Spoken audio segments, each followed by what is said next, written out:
that in there. I know Minnow Kajep Kinawea. Yeah, Giselle reached out to me and asked me, and I jokingly said that as my first response is that I love cheesecake. So miigwech for that. So yeah, Minnow Kajep Kinawea.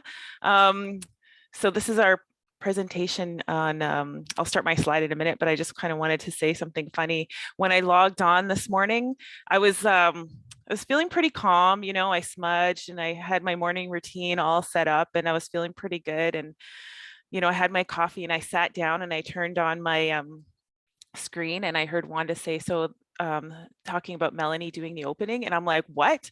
Oh my gosh. And then I saw, like, not right away, but a few seconds later, I saw Melanie Jones name up there, but like the panic that just set in. It's so funny that you know, how something like that can just like throw me off. I'm like, Giselle didn't tell me I was doing an opening. I'm like, oh my goodness, what do I do? And I was like panicked for a second. Then I looked, I'm like, oh, that's not me, that's the other Melanie. So so anyways, I just thought that was kind of funny how that happened. And yeah, that there went my calm moment. It went out the window. So I had to take a few minutes and just like calm down again. So I'll start by sharing my my slide. And I don't think there's any sound in this one. Oh, there might be. So I'm just going to share this here. Okay, so yeah, like hopefully I get better at this. We've been in virtual for quite some time now, and it's something that doesn't really get any easier for me. So for some way, somehow, there's always some little glitches. So let's hope that it's all smooth sailing from here. And regardless, even when I'm presenting in person, there's always some sort of blooper moment. So it's not my strength, but I do it because this is how we learn. And this is how I've learned a lot of things along my journey, is participating in conferences and workshops and all of that. So as much as I don't love presenting, I do it for the sharing and connection with each other. So yes, most recently, just shut this off. Most recently, we built a wigwam, and this was, so I'll just maybe I'll just start with our land acknowledgement before I get into the whole history of it. So this is hot off the press. So this is from Kenjigewanteg with Dr. Rhonda Hopkins and some elders. I don't have all of their names, but we have just had this developed. So I will start off with this before I get started with our other slides and my introduction. So Kenjigewanteg land affirmation. The Great Lakes Anishinaabeg includes Mido-Minising, a great people belonging to the Three Fires Confederacy, the Ojibwe, Odawa, and Potawatomi people. Mido Odzuin, Gwechtago, Gi, Temgat, Megwe, Anishinaabe. Our teachings share how the Anishinaabe came to live on Mishkakamekwe and use the law of the dish with one spoon to share land for the mutual benefit of all inhabitants. So we also have the longer version, and I can't remember how many pages it is, but it's in the language. So my own personal goal is to become more familiar and learn that one, and share that one when I do openings. But I just received this yesterday. And again, before we get started, miigwech Giselle for sharing our UCCM preamble. I was going to do that as well, and that's okay that you did it, because I appreciate that. And but I want to start out with this. So this little, let me see, I can't. Okay, sorry. So this one, it's a little bit of stretching. So this was created by one of our instructors who worked with our program, Mido-Minising Sharing and Learning Center for All. And I can share this with you. And it's in the language, also in English. And it's a bit of a stretching exercise. So, and it's good if you know what, I've done this a lot while I've been sitting at my desk. You know, it's nice if you stand up, but we'll do this sitting down. And you can really feel it in your shoulders and your neck and your arms. I actually was doing a class yesterday recording, sorry, and I did this and it felt really great. So this is called Olive Creation. And again, this is something you can do with your children in your classrooms. And so I'll start. So you put your arms out and you stretch and you're saying Olive Creation. Keno gego bamadziak. And then you put your arms in. Come be with me. Be wed mission. And then again, arms out. Kene gego bamadziak. And then if you're down on the ground, you're going to come up and you're going to say, help me grow. Nod motion. Wene we majian. And then again, all of creation. Kene gego bamadziak. Water, land, and sky. Nebe eke. Minwa shipming gishgut. Swimmer, animals, and they can act out like maybe a rabbit, and birds that fly. Eshwebak, Winesh, Minwa, Beneshiak. So all of creation, Kine Gego Bemadziak, we say Miigwech, Miigwech Nida Kedme. So I just wanted to share that because again, that's something that we've used in our program, and it's a good way to stretch, introduce the language, and get interaction either online again or in person. And yeah, so here is the preamble, which Melanie, Giselle shared. Yes. Melanie, could I just interrupt for just a moment? I had a comment in the chat. Okay. If you could make this bigger, I don't know if Oh, you can into like a slide. sorry. Yes, I can. Oh yeah, I know. I was even having a hard time myself. I was like zooming in there. So, oops. There we go. Okay, but I can share this link too, and or share the prayer with you guys after. Okay.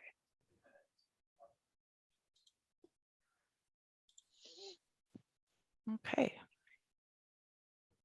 Sorry, I'm just trying to see my notes at the bottom here. Okay, so there we go.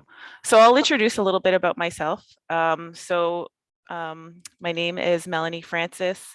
Misquad Nimki Beneshikwe Dijnakas, Migizi Dodam, Mado Minising Donjaba. So my name's Melanie Francis. Red Thunderbird Woman is my spirit name with the part of the Eagle Clan. I reside on Manitoulin in Shegwenda, but my First Nation is Temiskaming First Nation. My mother is a member of Wigman and my father from Temiskaming. And I've been on Manitoulin for about a little over 20 years. And I'd say that's kind of when my journey began, really getting to learn a lot more about my culture and where my mom came from. Both my parents have passed, so I just want to acknowledge them as well too, because without them I wouldn't be here. And I also have two children. My son Nathaniel is 22, and it's so shocking when I say that because it just feels like it just flew by so quickly. My daughter just turned 17. Her name's Asia. Just last week she turned 17, so time does fly by. It's just amazing. So I just wanted to say that I'm a proud parent of two wonderful children. So yes, I grew up, actually was born and raised in Toronto, and but I spent a lot of time on my dad's reserve growing up. So I would say that that was pretty much like equal time. So I was in the city, but then like as soon as summers rolled around, we were gone to visit my family.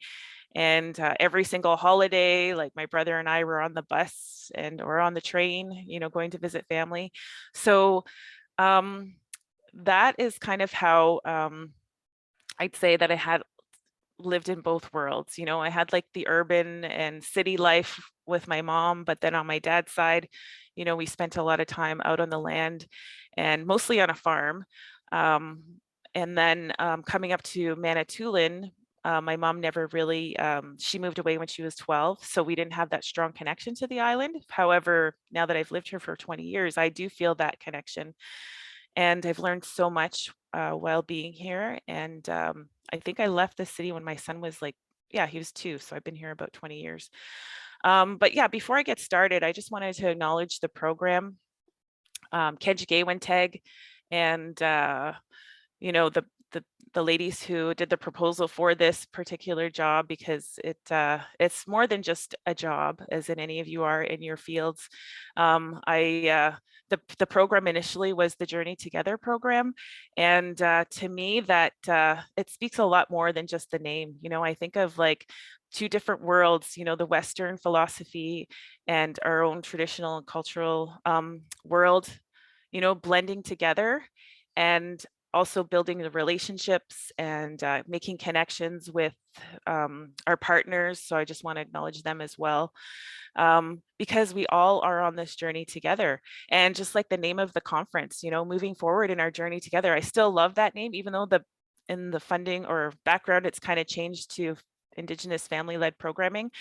But the journey together, like the past few years, and this is how we came to building our wigwam. It wasn't just something that we thought, you know what, let's just do this next, you know, in the summer or whenever.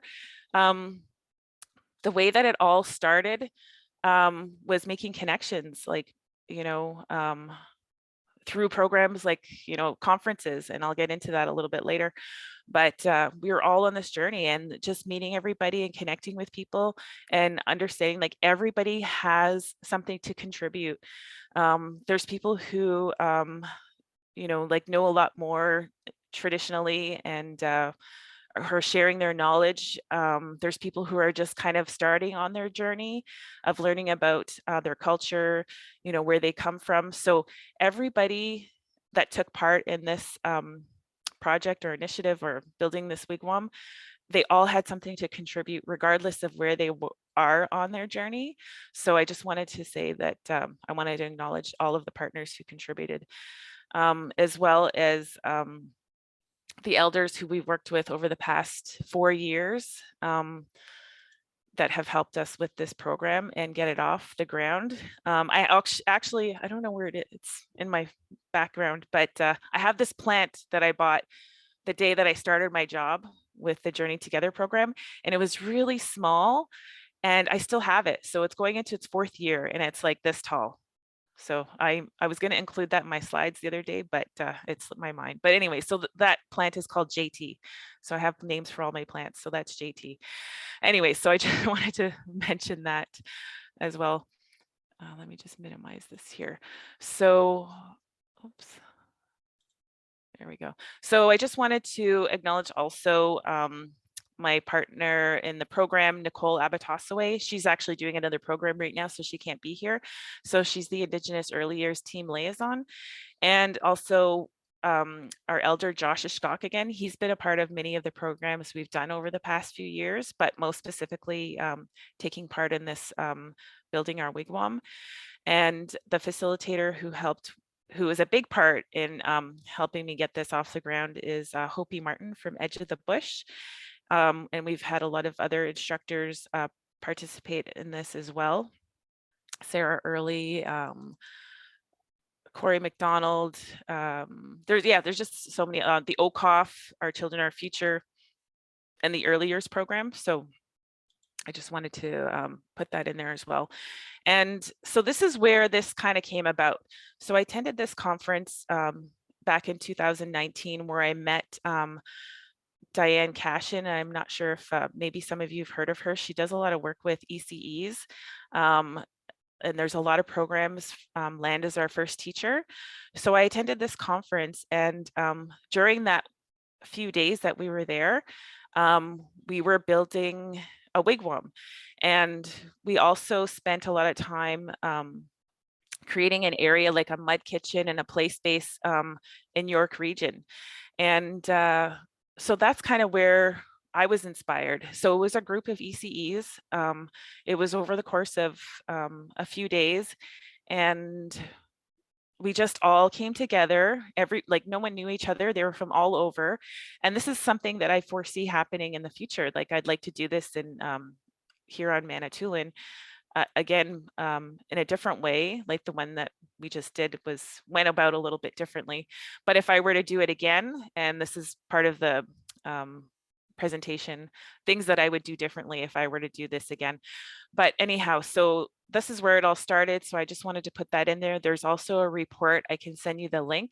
And I hope to do a report like this eventually with the wigwam that we built, just so that it could be help somebody else who is thinking of doing one, and how we went about it all. And again, all the relationships that were made and all the connections. And yeah, so I can send that link along, and then I'll show more photos afterwards. So here we are. So this is in Espanola, Boogie Mountain. It's actually a ski hill. And this is where we built our wigwam. So again, it was, after we've attended that conference. And so with my program, and I'm not sure how like other programs run differently. So we do a lot of outreach, and our district is Manitoulin and the Sudbury district, and that goes up to West Nipissing and up to Chapleau and close down by Killarney. So with that said, the past few years, we haven't been actually going to a lot of places because of COVID. So it's been switched to virtually. But prior to that, we were traveling a lot to different communities. So this particular spot in Espanola was with our partners of the OCOF and the Early On Center. So we've had multiple programs before we built our wigwam. And we did like, not in this particular spot, but we've had like where we would, do fire teachings, sit around the fire, do cookouts, and a lot of different family type programs, which a lot of you probably already do. But this is one of the spots where we had, and it's off reserve, which is our program. The way that it's set up, it's supporting Indigenous and non-Indigenous families off reserve, but incorporating Indigenous resources and teachings and programs. So yeah, so this is what it evolved to. And then when we were talking about building a wigwam, it just felt like we already had such a good connection with the land here. So that's something that I wanted to stress, is that you have to have the connection with the place where you want to build something long lasting like a wigwam. Or, you have to have that connection, people have to have that relationship to the land. And, for us, it's something that came about where we're like, you know what, like after talking to our partners and bringing forth the idea of wanting to build this wigwam, it's like, that was the perfect spot. So anyhow, that's how it came about. And it wasn't perfectly cleared. But it was the most clear spot at the bottom of the ski hill. It's kind of like off to the side, more in the bushes. So it wasn't like, you can't see it if you're driving by. Even if you're skiing on the ski hill, you can't even tell that it's back in there. It's such a beautiful spot.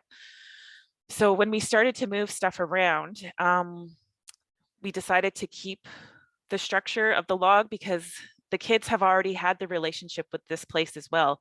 And this is where they played. Like, this is part of, they've built lean-tos, they've played in this area. So we didn't want to take that away by cutting up the log that they used. So we actually, physically dragged it off to the side and set it up so that they could still have that play area alongside the wigwam. So this is us kind of clearing the space and getting it ready. Also, I just wanted to add that when we were talking about building the wigwam, it also, it took a couple of months. Like, it was definitely something that was talked about, where we had teachings and PD sessions with the educators that were involved in the process, so that we all kind of had a good understanding. And again, we're all on our different journey of how we understand it.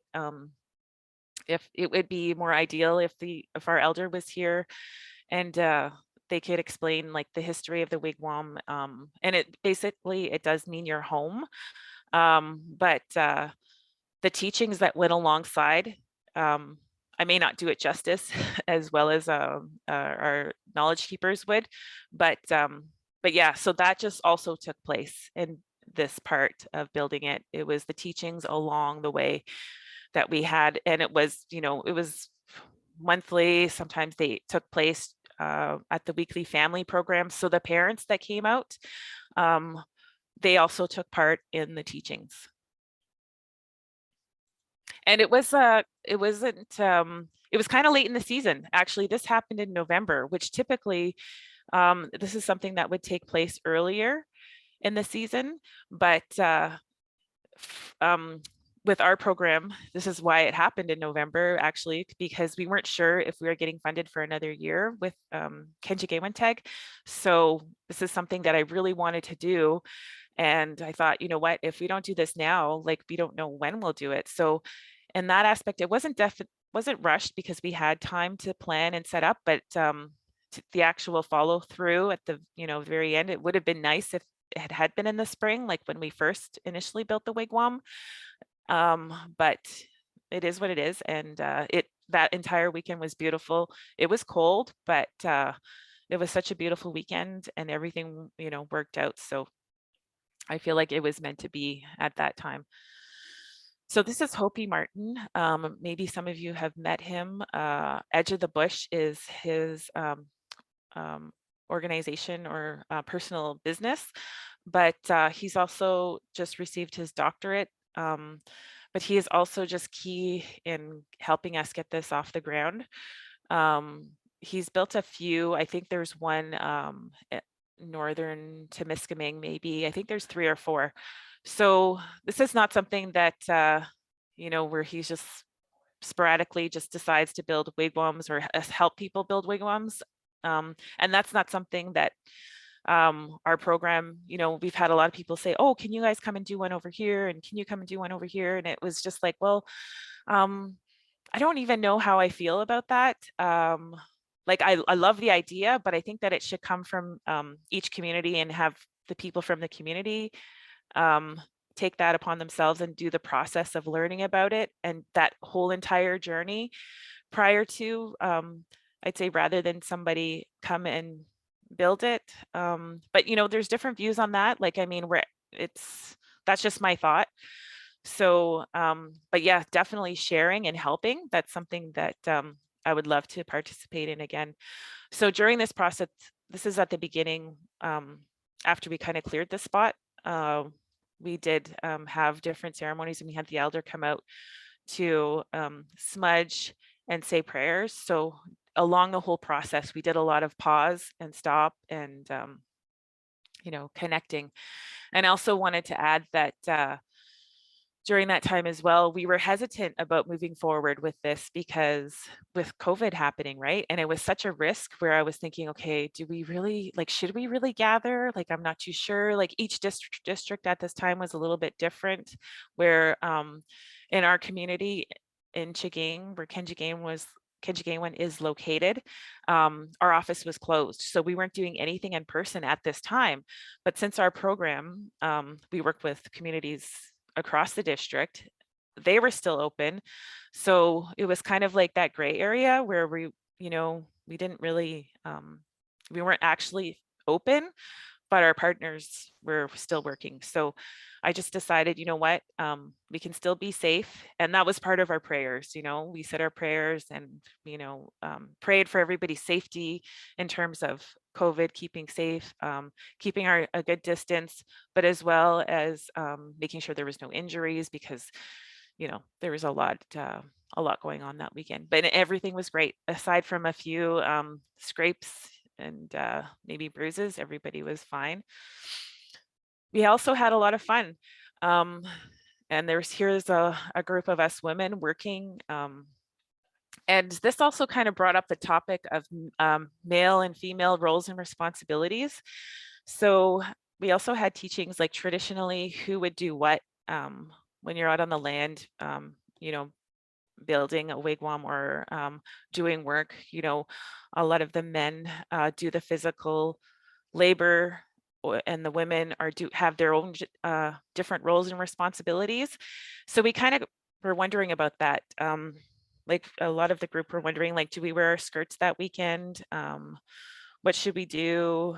Can we do this? And So this is where we were at. So I guess depending on your teachings and, you know, um, what community decides, that's what you go with.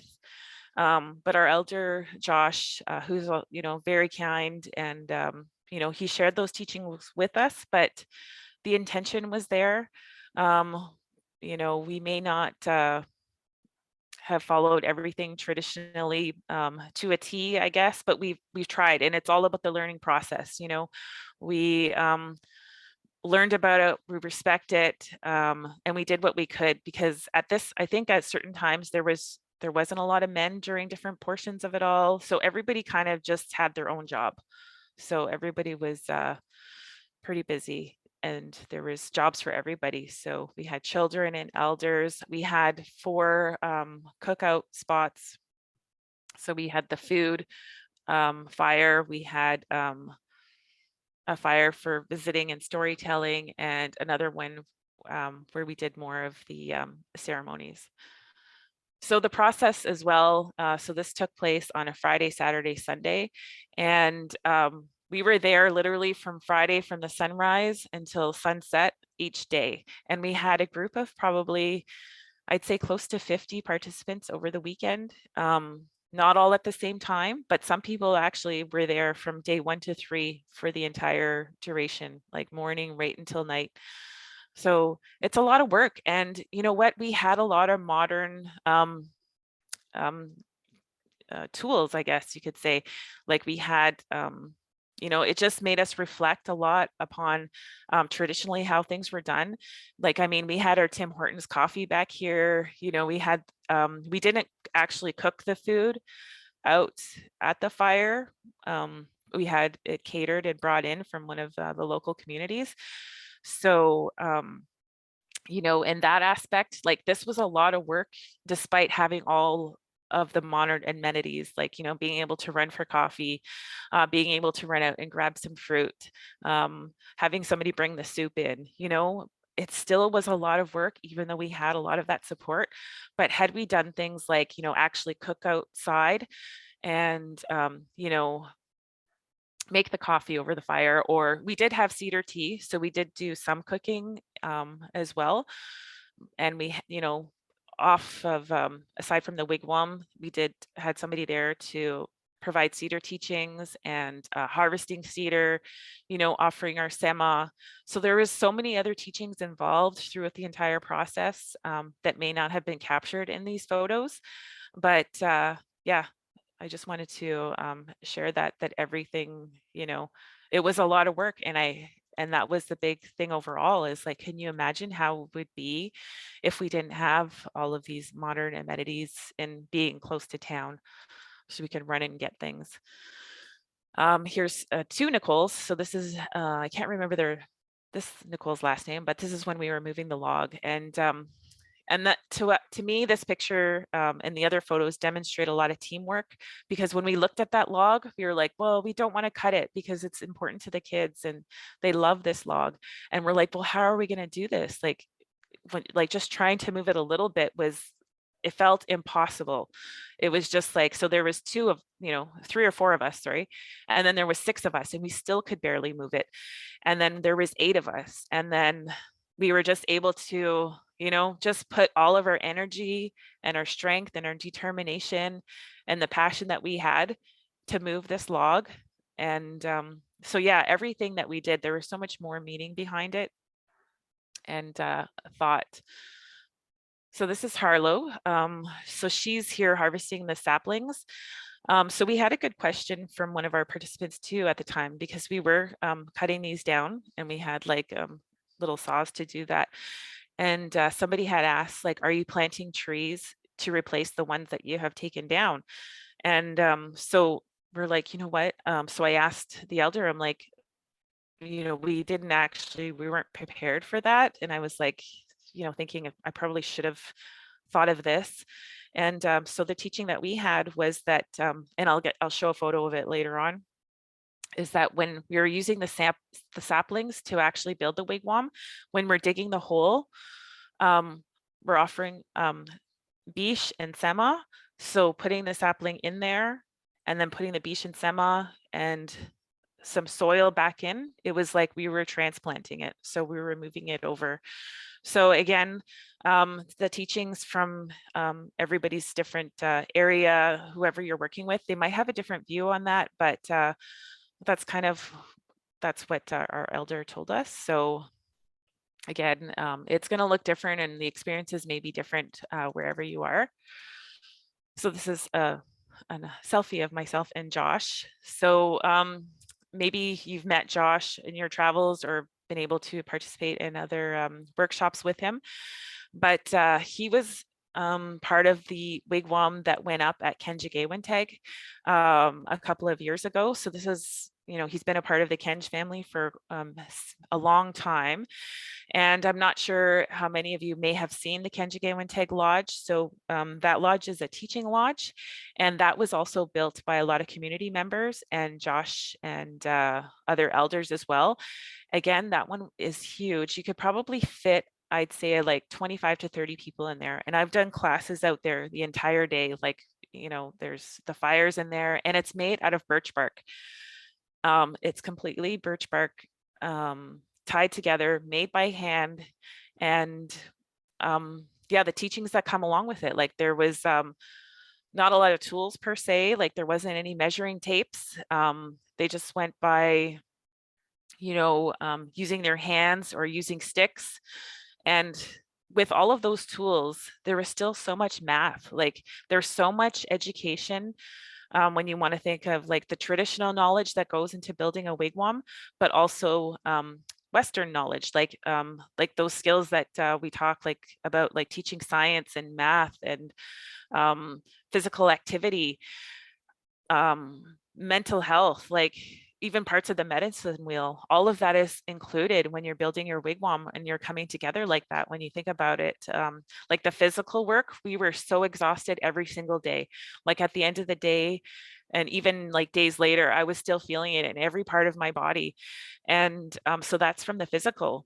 And then again, the spiritual, like during that whole weekend, we had a lot of people who just had a moment and they shared a tearful moment. Like there was so much emotion with people who, that was their first time meeting each other.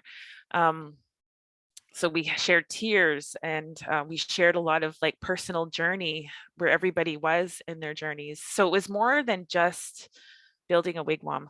And yeah, I just can't stress that enough, because the impact that it had, and you know, the laughter and the children's faces, and you know, community. We felt such a strong sense of community in this area of Espanola at Boogie Mountain. And we don't have an official name for a wigwam yet, so we're going to meet again, because that's part of the process. Like we have a few names. I don't want to mention them now because it hasn't been official with the group yet, but you know, that's something that also comes, you know, it may not come right away, and you don't want to like just, you know, pull something quickly out of a hat. You want to give it some time and a lot of thought. And yeah, so it was such a strong sense of community. And then people who've attended afterwards had said, like, you can just feel it. You can feel the spirits of the land here when you're just walking in. Like it's a little, there's a little bridge and there's like an overhang. And when you're walking through, it's just like you're in magic land. It's like you have to come and see it, and or be a part of it if you find that special location that you want to do this. And again, we had a lot of songs and stories by the fire. Yeah. Like an outdoor program. Mhm. And that's what we should do. We should incorporate an outdoor programming. Yes. Okay, so here again, this is the teaching that I was talking about earlier when, so those were the stakes kind of measuring out where the bottom part of the wigwam was going into. So before we put the saplings in the ground, Harla was putting the biche there, and I was offering the sema. So for each part that went into the ground, a prayer was said each time as we were transplanting the saplings. Again, so here's some elders that came out, and I swear, like they worked as hard as a 25-year-old, if not harder. They were there every single day. So a lot of people, we were fortunate enough to be able to have some money in our budget to cover accommodations for us. I think we had maybe 10 rooms. So they were definitely one of the ones who stayed because they traveled from afar. Like we had people, of course, from our district and the families that were involved in the program, but we had participants come out who've never been part of the program before, and I'm not sure how they heard about it because it was, I don't know how too far in advance we advertised, but it was open to anybody. But we had people come from hours away. So I just really wanted to include them in here because they were just amazing. They were part of every single thing, and they shared a lot of emotion afterwards. Like this was something new to them. To us, again, this is how we felt about reconciliation. I know we talk a lot about it, and sometimes it feels like words that's kind of tossed in there loosely, but to us in our time there, we really felt it. So there's different people from different backgrounds, non-Indigenous, and we really felt that. And, we gained so much, we had so much sharing amongst each other. And that's what it's all about, right? The sharing. We had a lot of questions from people who are non-Indigenous who didn't understand what we were doing, but came out anyways because maybe their grandchild was in the program. So again, that was all about relationship building, and they sat with our elder, and everybody really bonded. And here's Josh. So I think a week or so before he had knee surgery. So, but he was determined. He was like, I'm coming out there. I'm going to still be a part of this, because we were thinking like, should we wait? We don't want to put pressure on Josh. We want him to be there, but he's got to heal as well. But he was right out there every single day. Here's another friend of mine who showed up again from, a few hours away. And I also wanted to put this in there because of our program, it's kind of a funny story, but we're not able to have like saws, and plus for the safety of children's programs, we weren't able to have like, a lot of tools and stuff like that. But because it's open up to everybody and it was a family program, we're so thankful that our friend Will here, he showed up with a chainsaw, and we didn't use it to cut. Like we had some stumps that we made to sit on, but it was mostly for the stumps that were really lodged in the ground that were sticking out that we couldn't cover up. So it was, we were so grateful that he showed up with that, because we weren't allowed to use it, but being part of the community, and we couldn't say if he could or not. So that was a bit of a gray area. Here again, this is when they were helping, putting the saplings into the ground. I just kind of chuckled at this because here's Josh with his coffee in his hand, but yeah, everybody worked so hard. And then here again is one of our pause and reflect and teachings, because there's so much going on. It just felt like these happened a lot throughout the entire weekend. Somebody would have a really important question, and instead of just answering, we could just answer that one person at each time, but we're like, you know what, I think we need to stop here. Or somebody would get maybe emotional, or they would feel like they really wanted to share something with the group. So those, I'd say, were just as important as the building of it itself overall, because this is where people really connected and shared. And here we are making the ties. And again, that, yeah, it's that part for me, even though it looks like I'm just tying some string, I was feeling super emotional here, because this is something like I didn't like when I first started with the project. This is not something that was in our work plan. To me, that this exceeded everything that everything is important and led up to this, but it was not something that I thought, I'm going to put this in the work plan this year. We're going to build a wigwam. It felt to me, it was just so much more than that.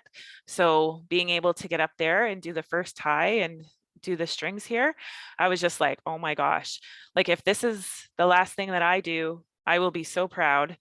And for my own personal journey, growing up not with my culture and growing up in the city, if I were to tell somebody, what, I'm going to be building a wigwam, they'd probably be like, what?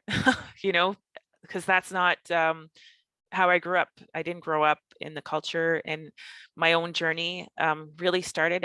I mean, I was part of, I built a sweat lodge in my younger years when I was an older teenager, but, taking this initiative and doing this project with the group of people was so meaningful to me. So this is actually one of my highlights of of my life, and not just my professional career, but personally.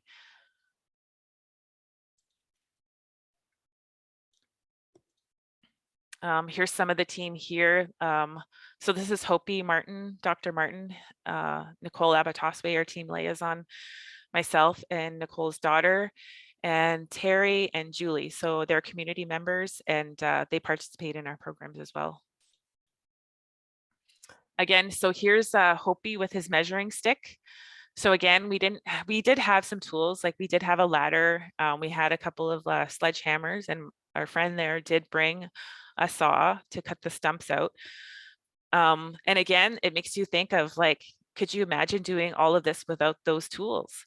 But we tried as much as we could to not make it complicated, I guess, so that, when people do want to do this, you don't need to have a lot of tools. It does help, but so this was our measuring stick, and so that's the width between each of the stakes here.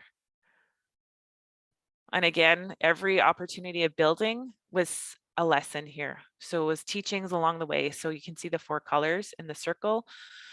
So that in itself, that took a while. So for each tie, like the children were involved in the ties, even, harvesting the material for it, harvesting the cedar, everything has a teaching. And the 3 days that we had set aside for this, it was crammed, like it was a lot. So I would say that, in the future doing this, I think 5 days would be good, because again, we did, I would have liked to cook outside. If it was in the late spring, there would be more opportunities to harvest. So to me, that would have been a little bit different. I mean, it was great how it was, but I just wanted to add that in there as well. And we did have the drums, and this was great too. Sitting around the fire, singing songs. Some people have never drummed before, so it was an opportunity. We had also, our program has a lot of drums that we made for sharing and teaching. So we were able to share our drums and, have people try a drum for the first time. And yeah, it was just that was another beautiful moment in itself as well. Again, we had kids helping out getting the rocks. And then there was teachings that went along with that rocks are living, and, respect. And yeah, and like I said, everybody was really super engaged the entire time.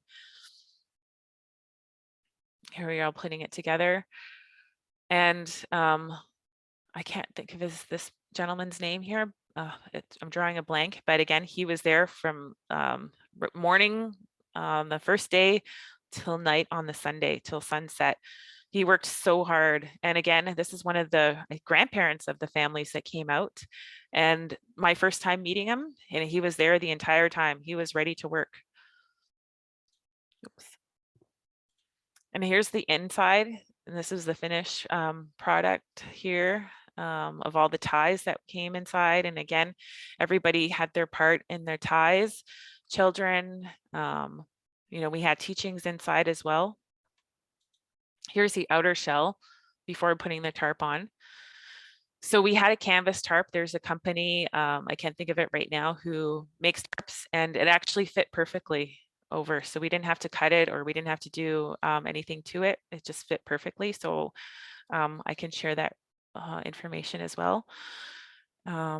There's the shell again, and here is our finished wigwam. So yeah, it's again, like it was such a huge moment for all of us who were there, and there was so many tears when we were done. Like, we were exhausted, and it did start raining at the very end. Like, just as we started to put the tarp up, it started pouring.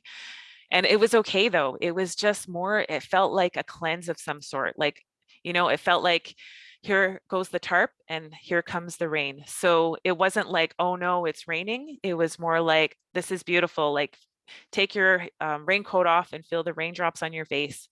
And it was like just a beautiful moment. It was like a gift. Again, here's myself and team liaison Nicole and participant Julie.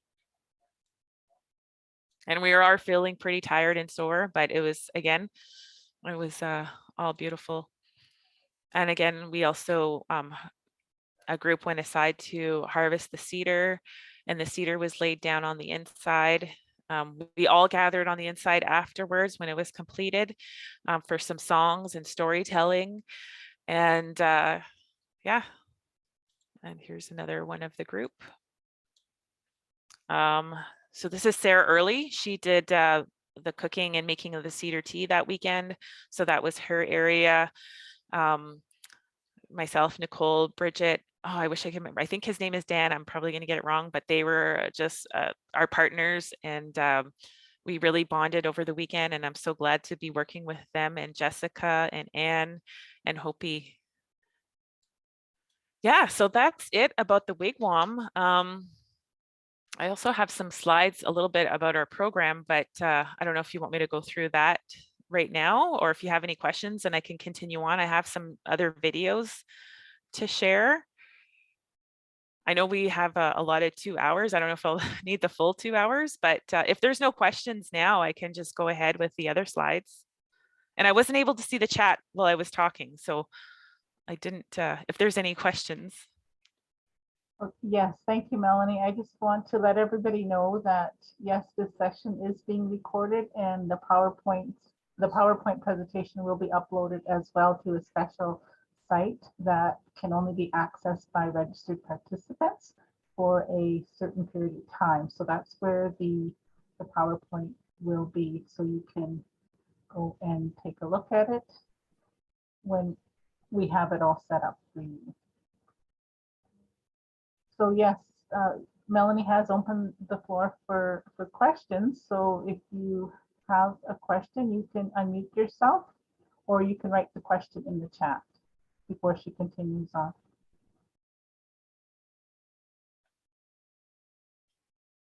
I also wanted to say on Sunday, I was working on this PowerPoint because I had a big library of videos that was sent to me, and my USB that everything was saved on stopped working.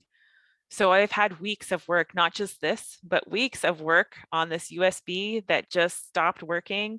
And I was pretty upset because I had more content in here and more writing, but I thought, you know what, that's okay. It's going to come from the heart. And I added some to it since then. But yeah, sometimes things like that happen, and I was quite upset, but I think I got, I mean, if I forgot anything, well,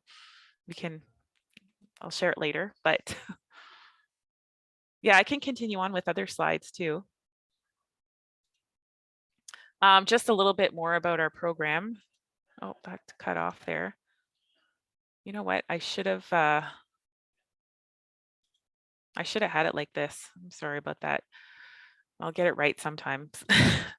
Anyhow, so these are some of the things that we do. And I want to just share this because for me, when I want to join other people's presentations, because I get so inspired about what the other things that people are doing in their communities. And I think that's the best way, you know, because as much as we say like certain people are experts in their area, that's for sure, that's great. But, you know, I feel like I wouldn't say like I'm an expert, but I get a lot of information from attending workshops such as these. And I get so inspired to see what other communities are doing and all the work, you know. Yeah, so this is something that we did part of our land-based learning.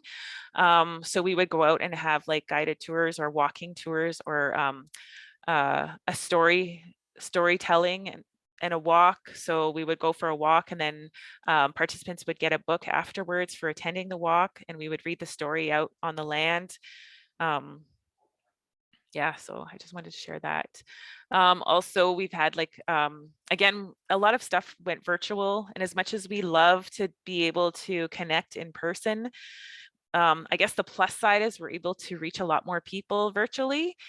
But again, missing that personal interaction. So this was one of our instructors.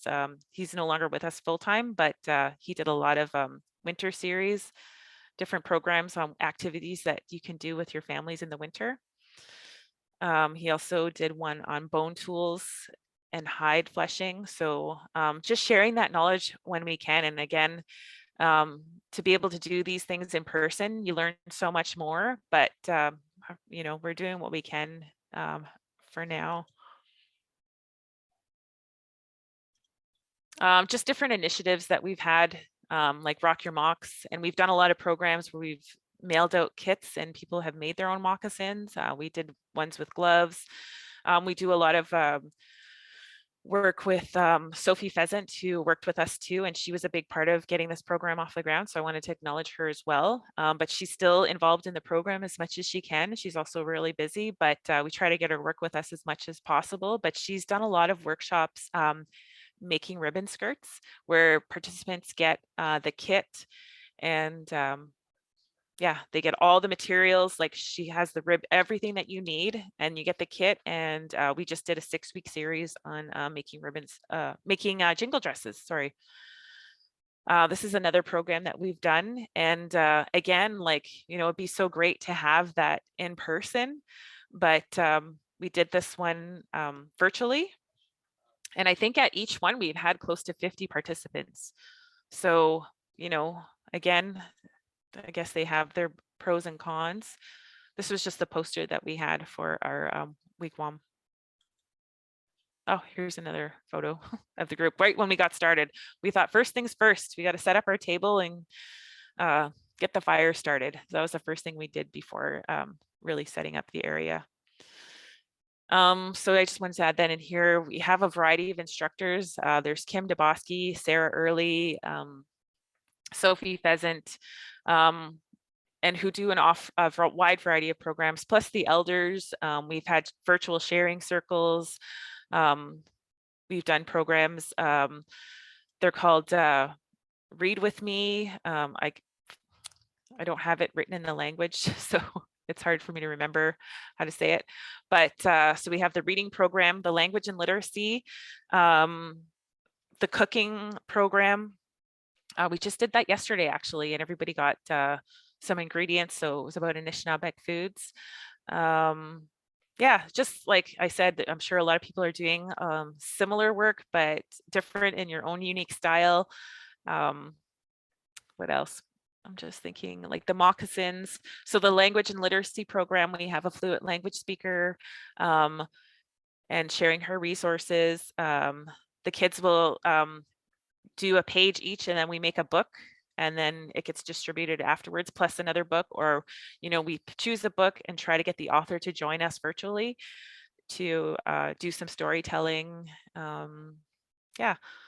So I have these videos. So right now where we're at, again, we do a lot of outreach, but when we did have a physical site, we had a group of kids and we did weekly programming. So I will share this. Let me just, sorry, I'm going to share it from my desktop because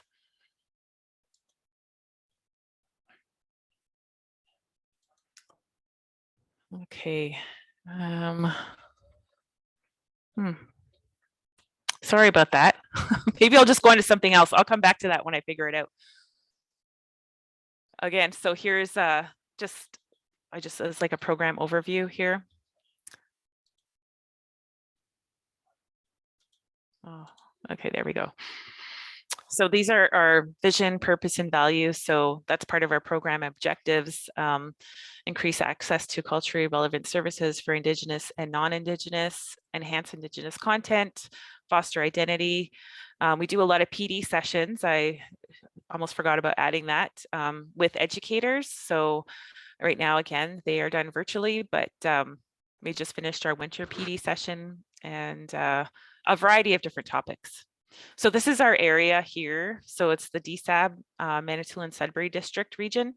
So right now there's only myself and my coworker Nicole who are the full-time staff. So we are feeling a lot of pressure, you know, because the district's so big and we work with so many different centers. And I mean, like, I wish there was more, like there is more of us here, but I mean, I wish that there was more of us in our team, because there's so much work that we want to do. And there's so many, we get so inspired, and like many of us, like we want to have these different programs. And sometimes I guess you think like, is it really having an impact? But I know that it is, because for me, even being here, sharing this knowledge, I wouldn't have been able to do this probably 10 years ago. So having children who are now 22 and 17, I've attended as a single parent, I've depended on so many programs since they were little, and all those opportunities of having like the elders there and the language, they've, you know, I don't even like, I wouldn't be able to do this if it wasn't for programs such as these that we're offering. And even especially with the language. So again, like both my parents had passed. My mom knew the language more than my dad. And again, my grandparents have passed, and I think my mom has one sister left who I don't see very often. So to me, having supportive programs where elders come in and grandmothers are there, like my children really, they missed that in their growing up. So they really needed those. So when you think like, should we have an elder come into our program for grandmothers, like a cooking program or something like that? Like, yes, you should, because you don't know how much somebody might need that or benefit with it. And as well as being consistent with the programs, you know. And I know like funding sometimes gets a little dicey where, you know, you think like, I'm not able to run this program very long, but that's okay. Like I said, I definitely, my family and I have definitely cherished and valued all of that. And with the language component, and I was so happy with the opening this morning, how Dan was mentioning about the language nest. Like that was just like, oh my gosh, like we need more of that, you know, because so I also teach on the side with AEI and Kenjigay Winteg, and I was sharing resources in the past 2 weeks, and I shared this one resource, and it wasn't like, you know, I have a book of language materials, and I try my best to use the language as much as possible. Anyway, so I picked up this resource and I was sharing it, but just as I was starting to share it, I saw that the lady who created that resource, she was a language speaker in one of the communities, but she just passed 2 days ago prior to me sharing that resource. And it like really, like, I was like, oh my gosh, I got a little emotional, because I was thinking like, she's passed on and she was such a important part of my children's lives, and my children learned so much from her. And now like I have this resource, like I have a lot of memories and all of those wonderful experiences, but I was just like, wow. So it just really hit home to me. And again, last night I was doing a recording for another course, and I don't have that one with right beside me, but I was sharing a resource. Like I just went to pick up a book to share it, and then I looked at it, and the story was told by a lady, Melvina Corbier, and she just passed last week. Another strong language speaker, and she was also like, I think close to her 9.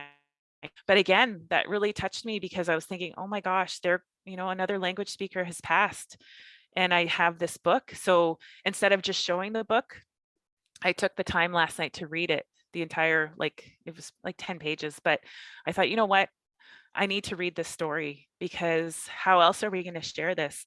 So again, I know I kind of went off about the language part, but my daughter was in grade 4, and there was it was a Christmas concert at her school. And so growing up, like most of the babysitters that I've had, like when I was busy working, I was the childcare that I had. I asked the lady, I'm like, could you just speak in the language to the kids while I'm gone? Because she was a fluent language speaker. And she's like, okay, I can. And I'm like, just all the time. Like, I mean, I'll learn as much as I can, but we don't have anybody else who speaks the language close to us. So I just, if you could do that. And she was happy to, she was fine. Anyway, so that happened over the years. And again, like kids are sponges, like they take in all of that.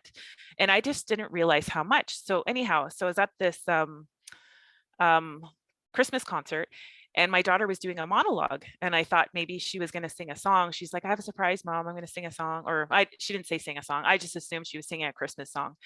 Anyways, so she got up and she did a complete monologue in the language. And it was more than just like 2 minutes. Like, it was long. And I was just like sitting there and I was thinking, oh my gosh. And I was by myself. Like, I didn't have any family members attend with me or at that time. And I was just like, I wanted to grab the person's leg beside me because I'm like, look at that. She's saying this in the language, like fully, fluently. It's just rolling off her tongue like it was her first language. And innately it is, but it's not that I was fluent at home. But you know, it's programs like that. It's the language. It's like having the language speakers your programs. It's us, like the little words bit by bit that we do, you know, every little bit helps. So yeah, so when it was over, I was emotional sitting there. I'm like, oh, like I know my parents are watching from above, and I was just like, this is so amazing.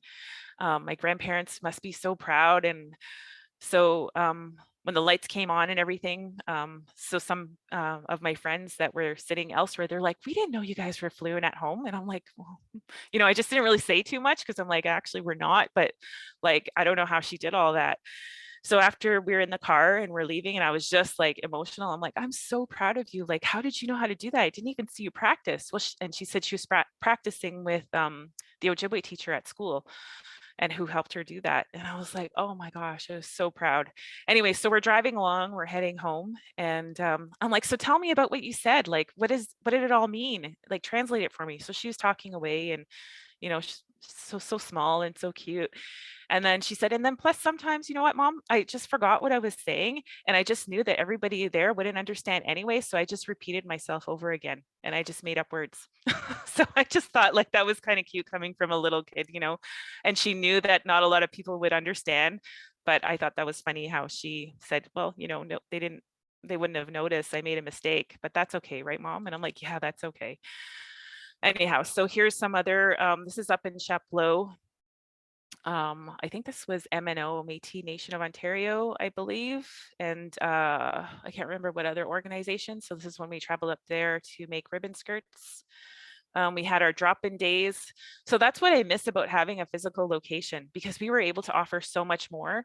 But doing this traveling part, again, we have to find our groove within that. And it's always a little different when you're traveling to another person's community, right? Because you don't want it, you have to have that respect. Like, you don't want to be like, oh, here, I'm just going to do this program for you. It's all about relationships and partnerships, because that's the last thing you kind of want is somebody to come in and say, this is how you do that. You know, it's not like that. So, but it's just having that respectful relationship.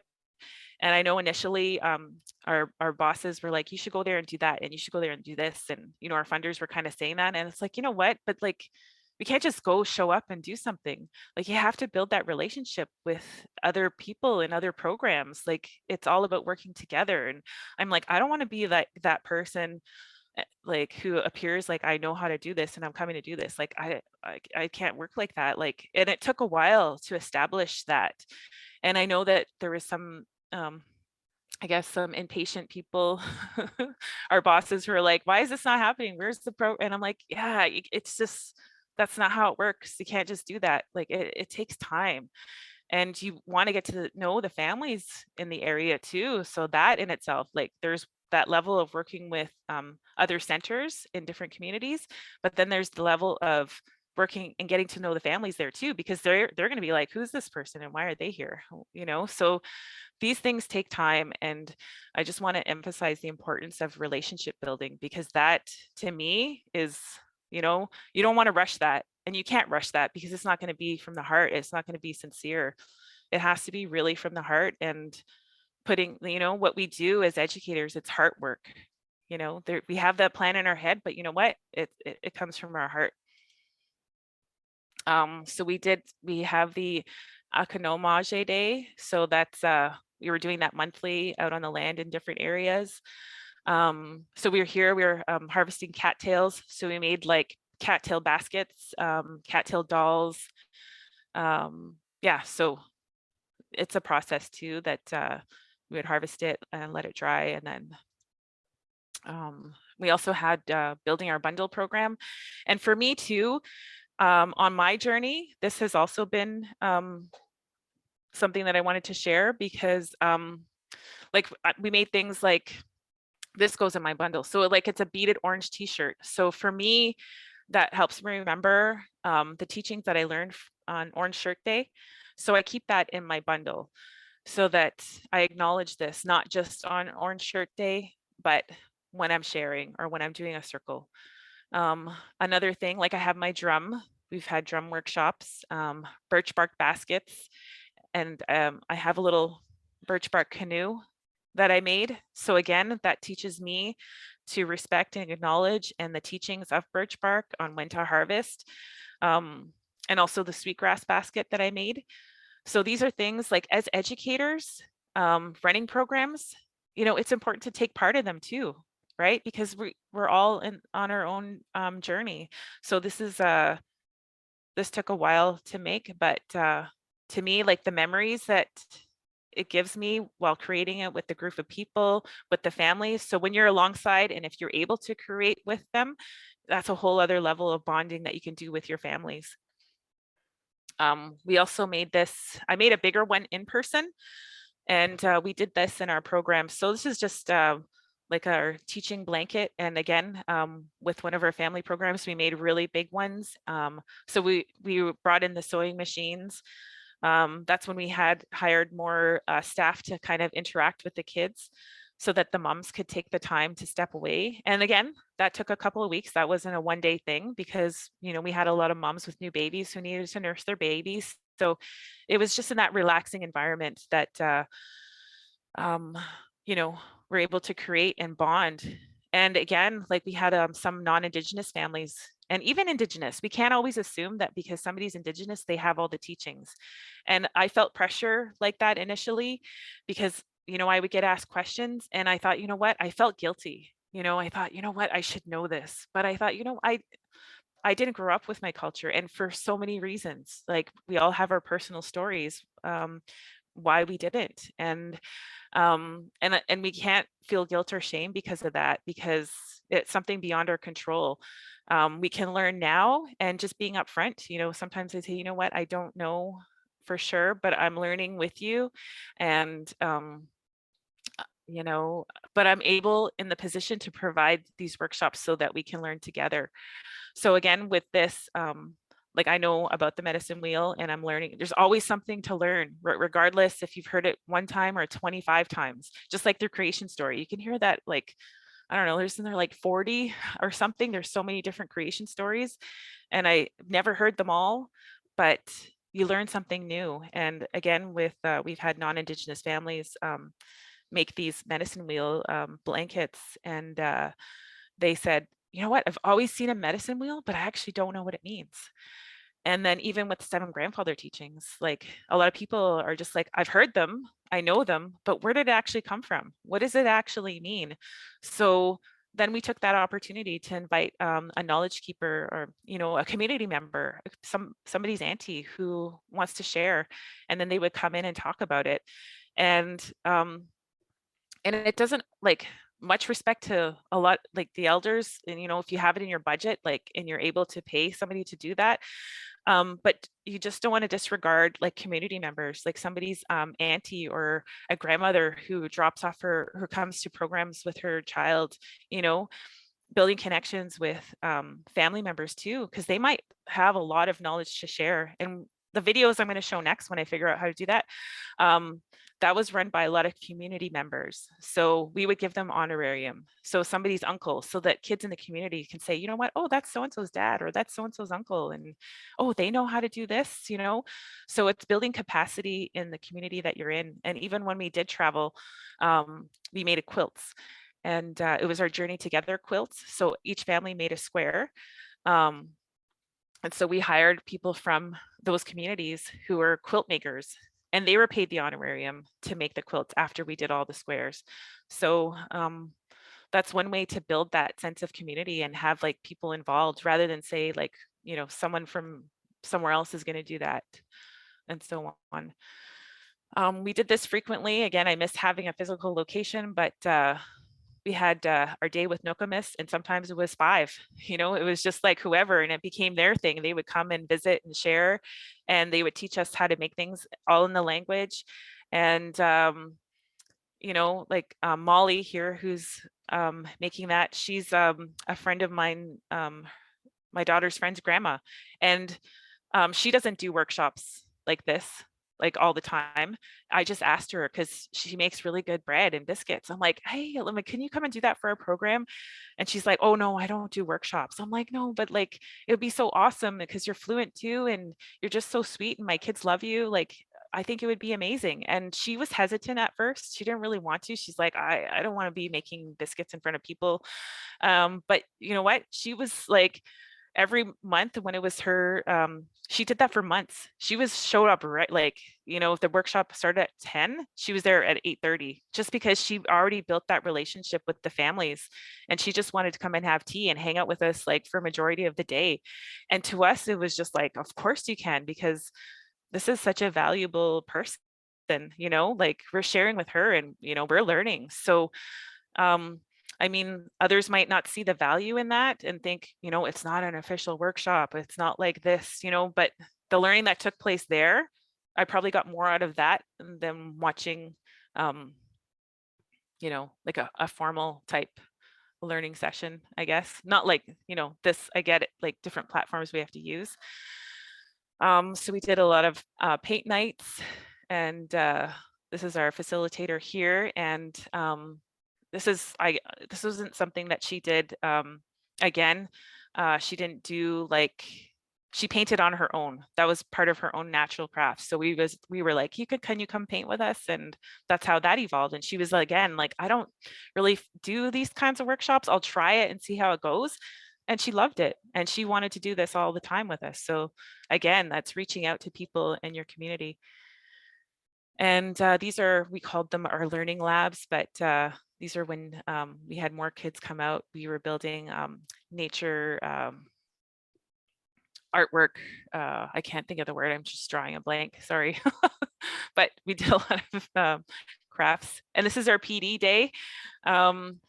So again, so this is with all ECE educators from across the district. And there's a little story that kind of goes behind that. So the elder that we had invited that day got the dates mixed up somehow. So they weren't able to come, but we had all of these people here. And just by chance, this gentleman here, I can't think of his name right now. Sorry, just drawing blanks here. But he happened to be dropping somebody off. Oh, his daughter here. So yeah, his daughter. So his name is Justin, and his daughter Kim. So Kim was doing a workshop later that day. So he came to drop her off, but our elder had canceled or something happened. And so he just happened to be there. So we just said, would you mind sharing with the group, or, and, you know, talking, or, you know, just doing like an opening type thing? And he was like, well, again, like, this is not something I do. This is, you know, what do you want me to say? And we're just like, just be yourself and have a conversation. So he's actually a veteran too. And he said, okay, sure. So he sat down, we got coffee, and he ended up taking, I think, you know, about 2 hours of the morning. So it kind of switched up our day, but the educators were so engaged with his story. He loved it. They loved him. And we actually had requests afterwards to have him come and do other workshops with us, because he shared so much. And, you know, it was so genuine. And again, that was kind of like last minute, and it wasn't, sometimes things don't work out as planned for a reason. So yeah, we've had him back to do different speaking engagements. And, you know, again, he was just like, this is not something that I do, but I'll try it. And yeah, and that's how that came about. So yeah, we do to go to different promotional events, and we've kind of stocked up our things with like hats and books and coffee mugs and, you know, stuff like that. Here's our cattail dolls, and there's Sophie Pheasant there. So we did that at our fall harvest. We went with a lot of families. We harvested a lot of cattails, and we had several participants come out, and here they are, and we're making dolls and other things. So with that, it wasn't just making of the doll, it's all the teachings that went along with it. And part of our philosophy when we were opening up our center was not buying a bunch of toys, like a lot of plastic stuff. We wanted to create a lot of natural elements and bring them in. And then, when kids are finished playing with them, they go right back to the earth. So that was our way of just learning from the earth and learning from what's out there, and how can we get creative. So I just want to say miigwech to Sophie, because she's the one who taught us how to do that, making cattail dolls. We did moccasins with different grades, and again, we're early years program, but we work with all ages because they share their knowledge with their siblings, or vice versa. I know sometimes it's kind of tough because we're always told like maybe 0 to 6, and sometimes it's up to 12, so there's that gray area, but it's all family. Like everybody you teach within the family unit gets shared. So I don't like to, it is 0 to 6, but we like to, it's all open for everybody. So this is another program we did, Damnaga Gojing, so our play in parks summer students. We had a lot of ECEs do placements with us over the years, and some committees, and a lot of virtual challenges, getting people engaged. So this was initially with when COVID first started. So we were right on it with, getting people engaged. And I don't know, I feel like now it's not as, it's been a lot of virtual. Again, just different programs. And we did a storybook reading. Hope and Martina Oswamek did a reading with us. We had virtual concerts. So we had a lady here sing and do a virtual concert. We've had a different variety of musicians come on, and magicians, and different things like that. More of our on the land learning. We try to get out as much as possible. Winter games. And those are just stats there. So that's it was interesting. I may share this another time, but we just collected stats and overall, and just being able to see like what happened where, and why.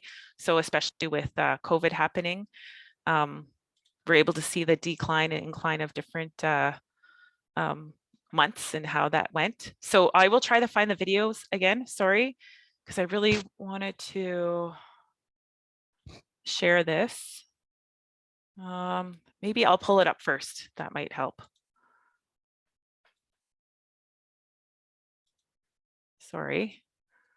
Again, when you think you understand how to do all this, and then I don't know how. That go. Okay.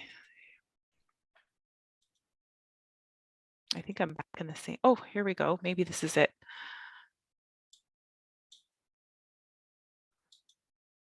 Now I hope it shares with sound.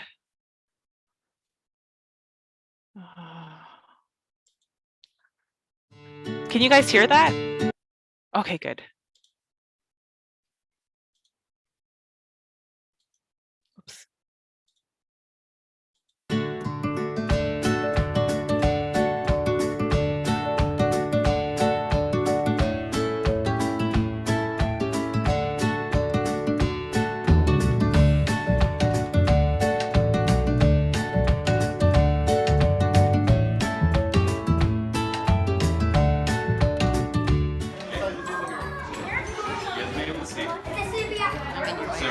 So we have, we've already plucked all the feathers from this. Grab it right there. Okay, grab it right there. Grab it right there at the bottom. Okay, and then pull it that way. Okay, Forward. See? There you go. So grab one yourself, grab it right there, and then pull it that way. Yeah. But what we'll end up using all this for is actually like a pillow or a blanket, depending on how many geese we end up getting overall throughout the year. But you can still just put it into a pillowcase and let it dry out. It's another great.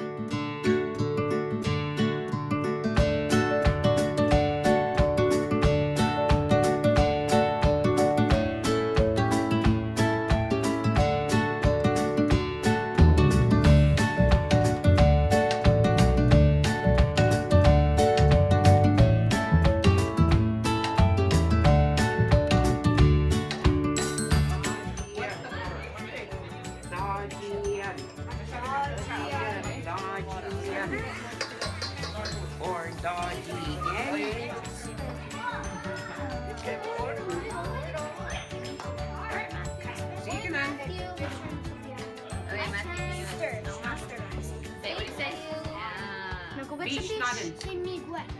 Here, I'll go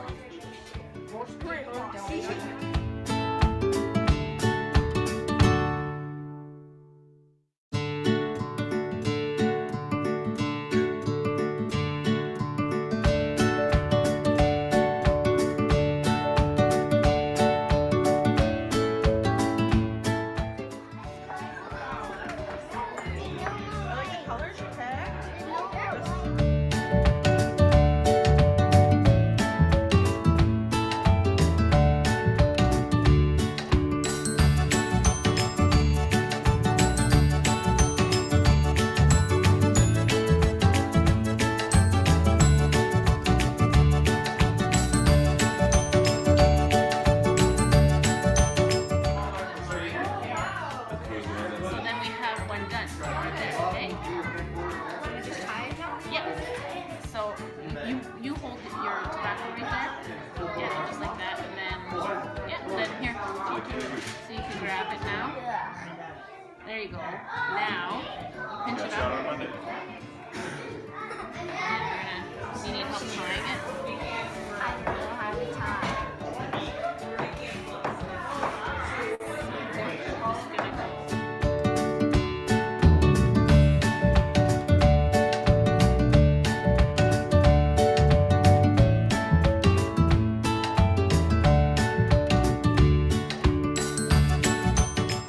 I can put more. if you want.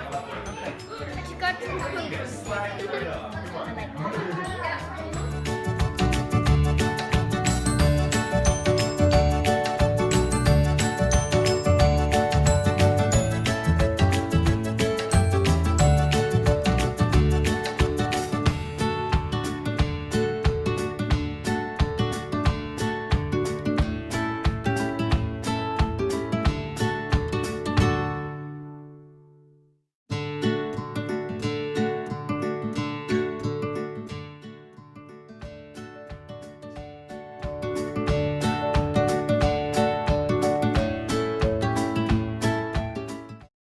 Okay, there's that one. And I'll find the other one here. I get emotional when I see that because I really miss being in person. Oh, sorry, that's the same one. I don't know what I did here. Okay, here it is.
Okay, so that was that.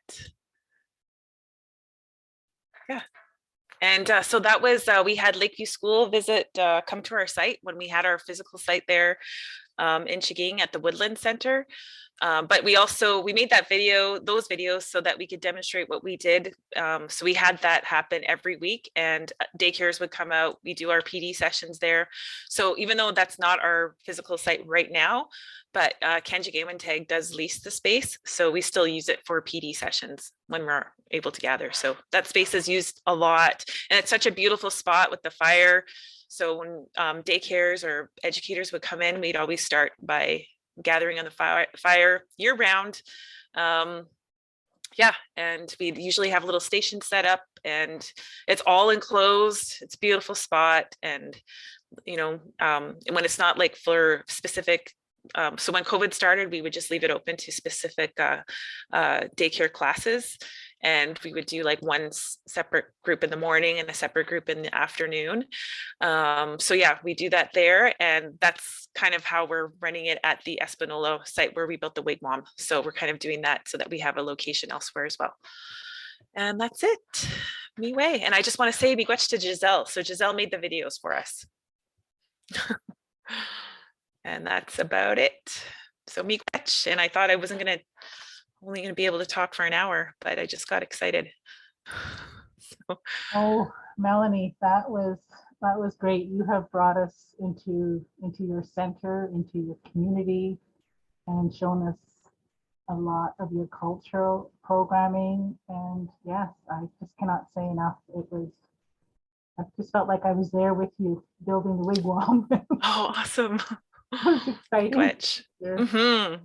So yes, definitely. And I'm happy that I am going to be hearing you again this afternoon, because I'm sure there's always a takeaway no matter how many times you listen to a speaker. So, thank you for that. And yes, I would just like to remind everybody that I'm going to put up the poll, and it's just 3 questions. So, it's not long. So, and while I'm doing that, Melanie, you can take a look at the chat and read all the comments. So. Oh, great. Yeah. I was wondering too about this afternoon. I didn't know like if it was just the recording was being shown or if I was actually talking this afternoon, but I'm actually doing this afternoon. Yes. In person. Okay. Or virtually. Okay. Good to know. I just got confused there, but yeah, I'll be here again. Oh yeah. Miigwech for the comments. Mm-hmm.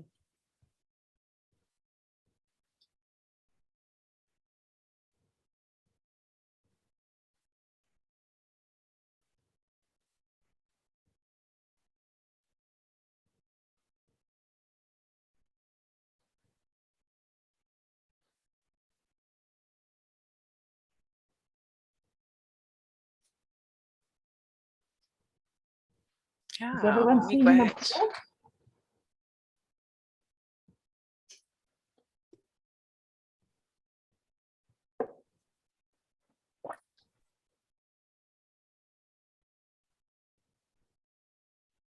Okay.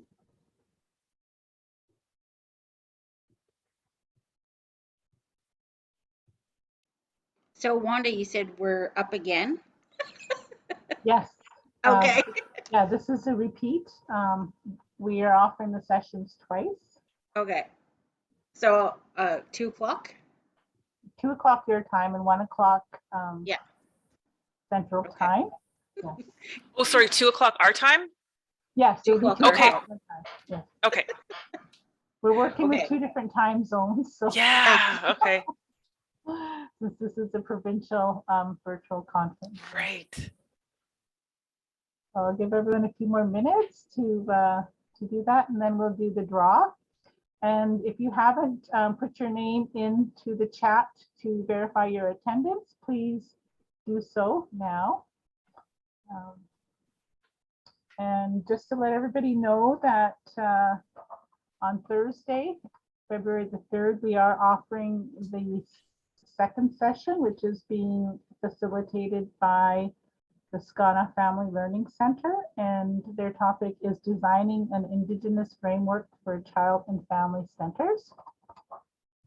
And the Zoom link for that will go out within 24 hours of the session starting. So watch for it. And sometimes these Zoom links may end up in your junk mail. So please be aware of that and take a look there as well if you don't receive it.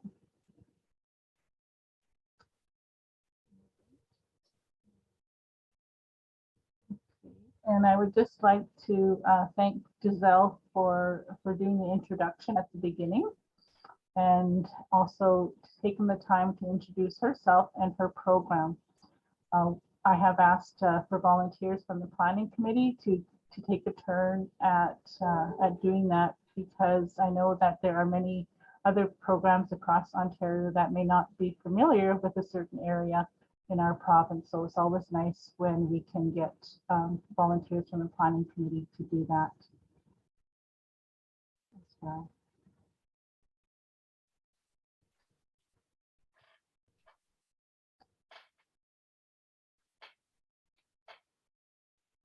Okay.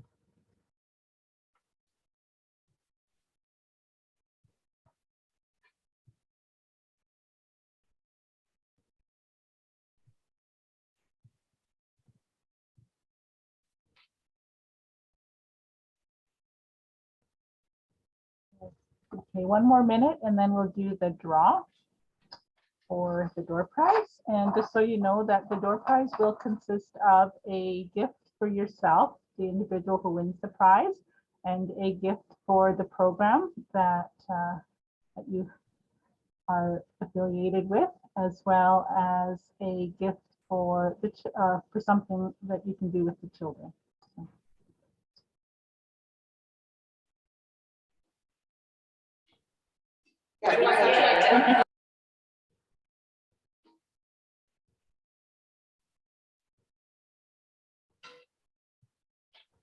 Okay, I'm going to end the poll now, and then we can carry on with the door prize.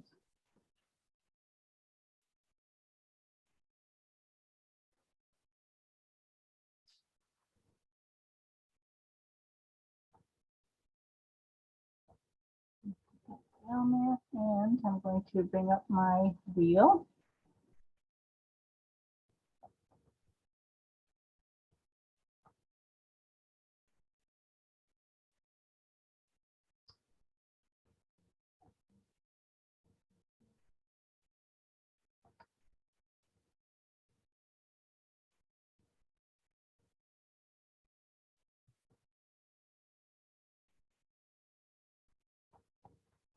I'm going to try and share my screen.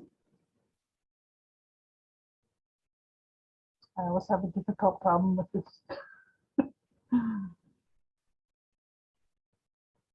So that we can all see the wheel.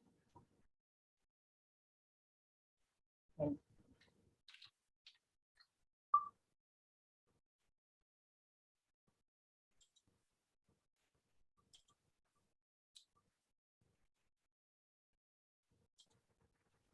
Okay, do we have a Shelby Riddell in the audience today? If you're in the audience, can you put your name in the chat box? She's here, Wanda. Okay, thank you, Sherry. Congratulations, Shelby.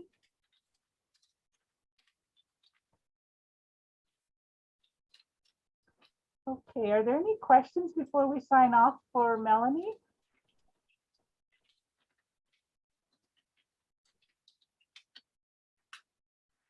Okay.